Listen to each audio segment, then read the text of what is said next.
Salah satu pendukung diagnosis dalam klinik adalah pengecekan kadar enzim, yang biasanya diambil dari plasma darah. Bagaimana teori dasarnya sehingga enzim bisa menjadi salah satu pendukung diagnosis?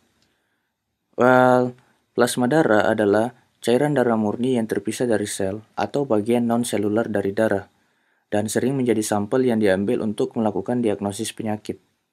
Nah, enzim sebagai protein itu adalah hasil produksi dari sel tubuh kita. Normalnya, enzim itu bekerja dan berlokasi di dalam intraselular atau di dalam sel tubuh, seperti di sitoplasma sel atau mitokondria sel. Dan enzim sebagai protein itu memiliki masa aktif berbeda-beda.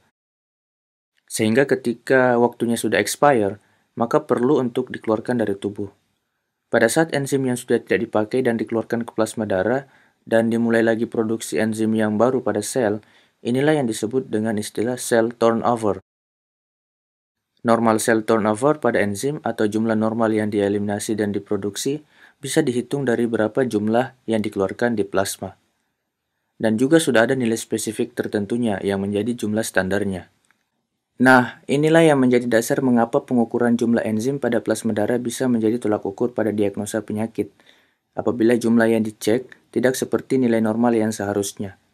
Misal, kalau nilainya lebih misalnya, mungkin sedang terjadi kerusakan jaringan pada tubuh seperti pada saat nekrosis atau sel mati, sehingga enzim yang diproduksi oleh sel pada jaringan tubuh tersebut keluar dari selnya dan tersalurkan ke plasma darah.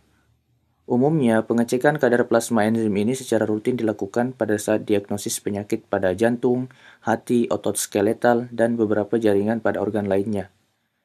Sebagai contoh, enzim alanin aminotransferase atau ALT adalah enzim yang jumlahnya banyak ditemukan pada sel hati. Sehingga apabila terjadi peningkatan jumlah ALT pada plasma darah, maka ini bisa menjadi kemungkinan ada masalah pada sel hati, seperti pada penyakit sirosis. Contoh lain adalah penyakit jantung, yaitu pada enzim creatine kinase atau CK, yang juga menjadi ukuran diagnosis pada penyakit myocardial infarction atau MI. Kesimpulan pada topik kita kali ini adalah, jumlah enzim dalam plasma bisa digunakan sebagai alat diagnosis pendukung untuk suatu penyakit. Ini disebabkan karena enzim yang menunjukkan jumlah yang tidak normal pada plasma darah menunjukkan bahwa ada kemungkinan permasalahan pada sel atau jaringan tubuh yang memproduksinya.